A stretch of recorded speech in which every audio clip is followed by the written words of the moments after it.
Welcome to my channel.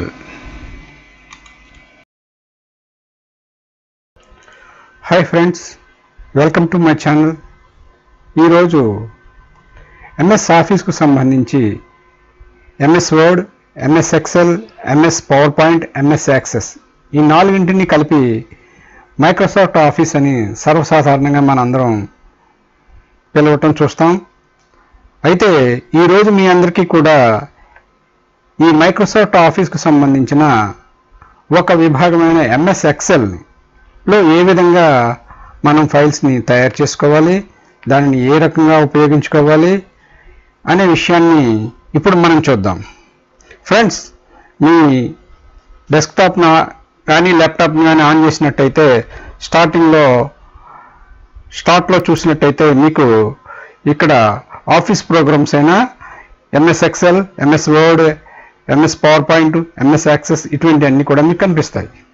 ఈరోజు మనం నేర్చుకునేది MS ఎక్సెల్ కనుక MS ఎక్సెల్ని ఓపెన్ చేద్దాం.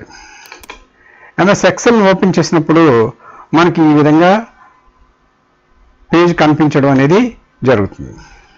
ఈ ఎక్సెల్లో పైన మనం మెనూ బార్ని కానీ గమనించినట్లయితే ఫ్రెండ్స్ ఒకసారి చూడండి.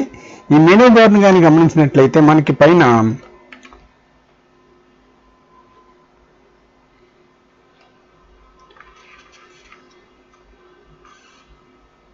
File, home, INCET, page layout, formula, data, review, view, help ఇటువంటి మెనూ ఆప్షన్స్ అన్నీ కూడా మనకి కనిపిస్తున్నాయి. ఈ పైన కనిపించే దీన్నంతటిని కూడా మెనూ బార్ అంటారు. దాని దిగువన కనిపిస్తుంది దీన్ని రిబ్బన్, మెనూ రిబ్బన్ అన్నమాట. ఇక ఈ ఫైల్లో ఒక్కొక్క అంశాన్ని మనం నేర్చుకున్నప్పుడు ఈ ఫైల్ మీద కానీ మనం క్లిక్ చేసినప్పుడు దీంట్లో మనకి కొన్ని ఆప్షన్స్ కనిపిస్తున్నాయి. ఇవేమిటంటే న్యూ ఫైల్ లేదా ఓపెన్, అంటే ఆల్రెడీ మనం తయారు చేసుకున్న ఫైల్ని ఓపెన్ చేయడానికి ఇది ఉపయోగపడుతుంది. మనం తయారు చేసిన ఫైల్ని సేవ్ చేయాలి, సేవ్ చేయడం, అలాగే ప్రింట్ తీసుకోవడం, షేర్ చేసుకోవడం, ఎక్స్పోర్ట్ చేసుకోవడం, పబ్లిష్ చేసుకోవడం, లేదా మనం ఫైల్ని క్లోజ్ చేసుకోవాలంటే క్లోజ్ బటన్ని క్లిక్ చేసినట్లయితే క్లోజ్ అవుతుంది. ఫ్రెండ్స్, ఈ ఆప్షన్ని మీకు తర్వాత చెప్పడం జరుగుతుంది. ఫ్రెండ్స్, మనం ఈ హోమ్ బటన్, ఈ మెనూలో ఉన్న హోమ్ను అని మనం క్లిక్ చేసినప్పుడు ఈ రిబ్బన్ బటన్లో మనకి ఈ ఆప్షన్స్ అన్నీ కూడా కనిపించడం జరుగుతుంది. దీనిలో ఒక్కొక్క ఆప్షన్ని ఏ విధంగా చేయాలి ఏమిటి అనేది స్టెప్ బై స్టెప్ మనం నేర్చుకుందాం. ఫ్రెండ్స్, ఇక్కడ మీరు గమనించవలసింది ఏమిటంటే ఎక్సెల్ షీట్ అనేది చాలా ఉత్కృష్టమైనది. ఎందువల్లంటే ఈ ఎక్సెల్ షీట్లో మనకి కనిపిస్తున్న ఈ అడ్డ నిలువు గీతలతో కొన్ని సెల్స్ కింద ఫామ్ అయినవి. ఈ సెల్స్ని ఒక్కొక్క సెల్కి ప్రతి సెల్లో కూడా ఇక్కడ యాక్టివ్గానే ఉంటుంది. మనం ఆ సెల్లో ఇన్పుట్ చేసిన డేటా పూర్తిగా మనం ఏ రకంగా అయినా సరే ఉపయోగించుకోగలం. అలాగే అదే మాదిరిగా ఆ సెల్లో ఇన్పుట్ చేసిన డేటా నెక్స్ట్ సెల్లోకి ఏమాత్రమూ సంబంధం అంటే కొరిలేషన్ ఉండదు, కానీ ఒకదానిలో ఒకటి మనం కమ్యూనికేట్ చేసుకోవచ్చు, ఉపయోగించుకోవచ్చు. అలాగే ప్రతి సెల్కి కూడా ఒక ప్రత్యేకమైన ప్రాపర్టీస్ కూడా ఉంటాయి. ఏ సెల్ ప్రాపర్టీస్ని మనం ఆ సెల్ ప్రాపర్టీస్ కింద మనం డిఫైన్ చేసుకున్నట్టయితే ఆ సెల్ అదే విధంగా బిహేవ్ చేస్తుంది, అంతే తప్ప వేరే రకంగా బిహేవ్ చేయడానికి అవకాశం ఉండదు. ఉదాహరణకి ఒక సెల్లో నంబర్స్ని మాత్రమే మనం ఇన్పుట్ చేయాలని మనం దాన్ని డిఫైన్ చేసినట్లయితే దాంట్లో నెంబర్స్ని మనం ఈజీగా ఇన్పుట్ చేయొచ్చు. ఆ నెంబర్ ఫార్మేషన్ అనేది కూడా నెక్స్ట్ క్లాస్లో మీకు చెప్పడం జరుగుతుంది. ఫ్రెండ్స్, ఇప్పుడు ఈ హోమ్ ఆప్షన్లో కట్, కాపీ ఈ ఆప్షన్స్ ఏ రకంగా ఉపయోగపడుతున్నాయి, ఏ రకంగా మనం చేసుకోవాలి అని చూసినప్పుడు ఫ్రెండ్స్, మనం ఈ ఎక్సెల్ షీట్లో చూసినట్లయితే ఇక్కడ పైన ABCD అనేవి మనకి ఈ వరుసల క్రమంలో కనిపిస్తున్నాయి. ఇక్కడ లెఫ్ట్ సైడ్ని మనకి 1 2 3 4 అని కనిపిస్తున్నాయి. ఈ ఎక్సెల్ షీట్లో మనకు కనిపించే వీటిని రోస్ అంటారు, ఇవి కాలమ్స్ అంటారు. ఏ కాలము, బి కాలము, సి కాలము, డి కాలంలో తోను మనం వీటిని రిప్రజెంట్ చేయవలసి వస్తుంది.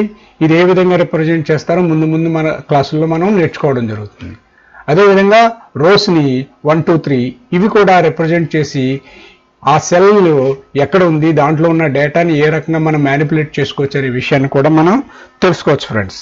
ఇప్పుడు ఏ సెల్లో ఒక డేటాని మనం ఇన్పుట్ చేసాం. ఉదాహరణకి ఈ ఏ సెల్లో ఈ రకంగా మనం ఒక డేటాని ఇన్పుట్ చేసాం. అలాగే ఈ బి సెల్లో వేరొక రకమైన డేటాని, ఇక్కడ న్యూమరిక్ డేటాని ఇన్పుట్ చేశాను నేను. ఇప్పుడు ఇదే డేటా మనకి ఈ ఎక్సెల్ షీట్లో వేరే చోట ఎక్కడైనా కావాలండి నేను అయినప్పుడు మనం ఇక్కడ ఉండే ఈ డేటాని కట్ చేసుకుని వేరే చోట దాన్ని ఉపయోగించుకోవచ్చు. ఏ రకంగాను అంటే ఉదాహరణకి ఇక్కడ ఉండే డేటా మీద ఈ కర్సర్ని తీసుకెళ్ళినట్టయితే దీన్ని హైలైట్ చేయడం అంటారు. అంటే సింగిల్ సెల్ అయితే ఈ రకంగా హైలైట్ అవుతుంది. మోర్ దెన్ వన్ అయినప్పుడు హైలైట్ అనేది ఈ రకంగా అవుతుంది. ఈ విధంగా ముందుగా మనం సెల్ని హైలైట్ చేసుకుని దాన్ని కాపీ కానీ కట్ కానీ చేసుకోవచ్చు. ఉదాహరణకి నేను కాపీ చేస్తున్నాను, కాపీ చేశాను. కాపీ చేసినప్పుడు మీరు గమనించండి ఫ్రెండ్స్, అక్కడ సెల్స్ చుట్టూరు కూడా యాండ్స్ రన్ అవుతున్నట్టు బ్లింక్ అవుతూ ఉన్నది. అంటే ఆ సెల్ కాపీ అయినది. కాపీ అయినప్పుడు దాన్ని మనం ఏ డెస్టినేషన్ సెల్కి తీసుకువెళ్ళాలో అక్కడికి మనం మౌస్ని తీసుకెళ్ళి క్లిక్ చేయాలి. సపోజ్ నేను ఇక్కడ జీ అనే సెల్ దగ్గరికి దాన్ని తీసుకుని వెళ్ళాను. తీసుకుని వెళ్ళి ఇక్కడ నాకు ఇదే విషయం ఇక్కడ నాకు ప్రింట్ అవ్వాలి కాబట్టి ఇక్కడ నేను ఏం చేస్తున్నానంటే ఇక్కడ పేస్ట్ చేయాలి.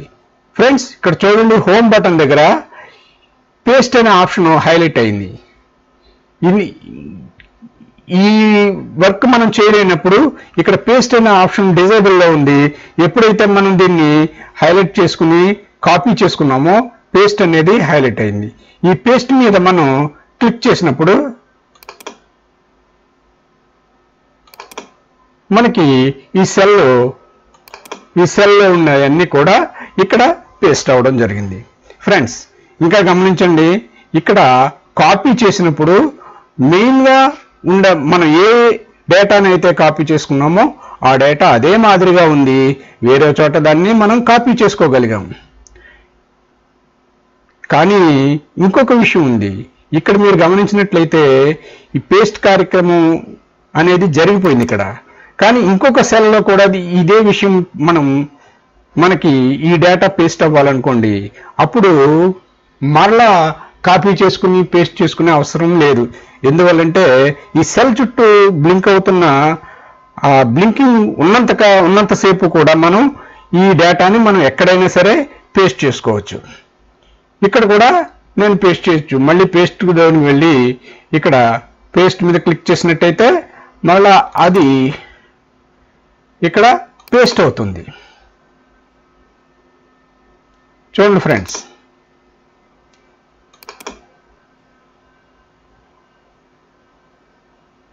ఇక్కడ పేస్ట్ అవడం జరిగింది.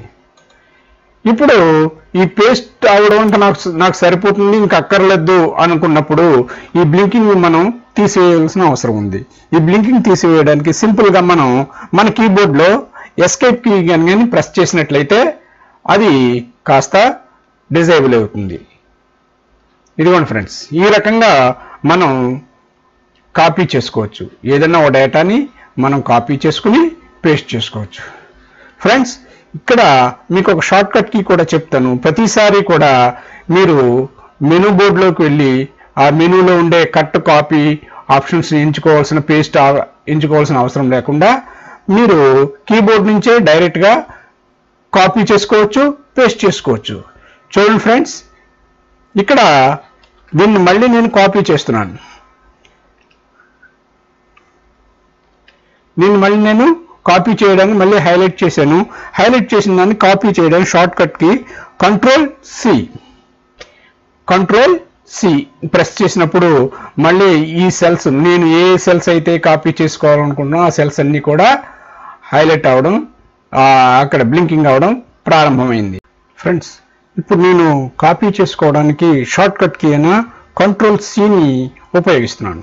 Ctrl+Cని ప్రెస్ చేయగానే ఈ సెల్స్ అన్నీ కూడా బ్లింక్ అవ్వడం ప్రారంభించింది. ఈ సెల్స్ని ఎక్కడైతే కాపీ చేయాలో అక్కడ షార్ట్ కట్ కీ అయిన Ctrl+Vని ఉపయోగించాలి. అంటే మీ కీబోర్డ్లో కంట్రోల్ కీని V కీని ఒకేసారి ప్రెస్ చేసినట్టయితే మనం ఎక్కడైతే ఈ సెల్స్ని పేస్ట్ చేయాలనుకుంటున్నామో అక్కడికి వెళ్ళి పేస్ట్ అవుతాయి. ఫ్రెండ్ చూసారా ఫ్రెండ్స్, ఇక్కడ డేటా ఇదే మాదిరిగా ఉంది. మనకి వేరే చోట ఈ డేటా ప్రెస్ అవడం పేస్ట్ అవడం జరిగింది. ఫ్రెండ్స్, ఇప్పుడు ఈ కాపీని కమాండ్ మనం డిజేబుల్ చేయాలంటే మన కీబోర్డ్లో ఎస్కేప్ కీని ప్రెస్ చేయాలి. ఫ్రెండ్స్, ఇప్పుడు కట్ ఏ రకంగా చేసుకోవాలి, ఇక్కడ మనకు కనిపిస్తున్న ఈ కట్ కీని ఏ రకంగా మనం ఉపయోగించుకుని ఈ డేటాని కట్ చేసి వేరే చోట ఏ రకంగా పేస్ట్ చేయాలి. ఫ్రెండ్స్ చూడండి, ఇప్పుడు ఇక్కడ ఉండే ఈ డేటాని నేను కట్ చేసి వేరే చోట పేస్ట్ చేయాలనుకుంటున్నాను. కట్ చేసినప్పుడు ఇక్కడి నుంచి డేటా పూర్తిగా తీసివేయబడుతుంది. ఎక్కడైతే మనం పేస్ట్ చేస్తామో ఈ డేటా అక్కడికి ట్రాన్స్ఫర్ అవుతుంది.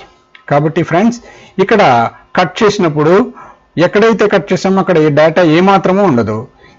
ఈ రకంగా క్లిక్ చేసినప్పుడు ఇక్కడ ఈ సెల్స్ అన్ని కూడా మరలా కాపీలో ఏ రకంగా అయితే బ్లింక్ అవడం జరిగిందో అదే మాదిరిగా బ్లింక్ అవుతాయి. దీన్ని ఎక్కడైతే పేస్ట్ చేసుకోవాలో, సపోజ్ కాలం దగ్గర బి కాలం దగ్గర ఇది పేస్ట్ చేసుకోవాలనుకుంటున్నాను కాబట్టి ఇక్కడికి తీసుకువెళ్ళి నేను పేస్ట్ మీద క్లిక్ చేసినప్పుడు అవి పేస్ట్ అవుతుంది. ఫ్రెండ్స్ చూడండి ఫ్రెండ్స్, ఇక్కడ కట్ అయిపోయి అదే డేటా ఇక్కడ పేస్ట్ అవడం జరిగింది. ఫ్రెండ్స్, ఇప్పుడు కట్ అనే ఆప్షన్ కూడా షార్ట్ కట్ కీ ఉంది. అది ఏ రకంగానంటే ఇది వరకు ఇప్పుడే మనం చెప్పుకున్నాం కాపీని షార్ట్ కట్ కీ Ctrl+C అని చెప్పుకున్నాం, అది కాపీ చేస్తుంది. ఇప్పుడు కట్ చేయడానికి షార్ట్ కట్ కీ Ctrl+X, మీ కీబోర్డ్లో కంట్రోల్ కీని X కీని ప్రెస్ చేసినప్పుడు ఆ డేటా ఎక్కడైతే మనం డేటాను కట్ చేసుకుంటామో ఆ డేటాని హైలైట్ చేసుకుని Ctrl+Xని క్లిక్ చేసినప్పుడు ఆ డేటా హైలైట్ అవుతుంది. ఇక్కడ కూడా చూడండి బ్లింకింగ్ వచ్చింది. మనం ఎక్కడ కావాలితే అక్కడికి ఆ డేటాని తీసుకుని వెళ్ళి మనం పేస్ట్ చేయాలి. పేస్ట్కి షార్ట్ కట్ కి ఇప్పుడే చెప్పడం జరిగింది Ctrl+V. ఈ రెండు కీని ప్రెస్ చేసినప్పుడు ఇక్కడ ఈ డేటా పేస్ట్ అవడం జరిగింది. ఫ్రెండ్స్, ఈ విధంగా మనం హోమ్ ఆప్షన్లో ఉండే కట్ కాపీ పేస్ట్ ఆప్షన్ని నేర్చుకోవడం జరిగింది. రేపు మరలా ఇంకొక ఆప్షన్ అయిన ఇన్సర్ట్ ఆప్షన్లో ఉండే ఆప్షన్స్ అన్నిటిని కూడా స్టెప్ బై స్టెప్ 1 by 1 నేర్చుకుందాం ఫ్రెండ్స్. కాబట్టి మీరు ఈ 3 ఆప్షన్ని కట్, కాపీ, పేస్ట్ ఆప్షన్ని బాగా ప్రాక్టీస్ చేయండి. మరలా రేపు కలుద్దాం. Okay, bye friends. ఈ ఛానల్ కానీ మీకు నచ్చినట్లయితే షేర్ చేయండి, సబ్స్క్రైబ్ చేయండి, కామెంట్ చేయండి. మీకు ఏదైనా విషయం అర్థమైపోతే కామెంట్ చేయండి, నేను వెంటనే రెస్పాండ్ అవుతాను. ఓకే ఫ్రెండ్స్, మీరు సబ్స్క్రైబ్ చేసుకున్నప్పుడు నా యొక్క వీడియోస్ మీకు ఎప్పటికప్పుడు రావడానికి బెల్ ఐకాన్ కూడా ప్రెస్ చేయవలసిందిగా రిక్వెస్ట్ చేస్తున్నాను. Okay friends, bye.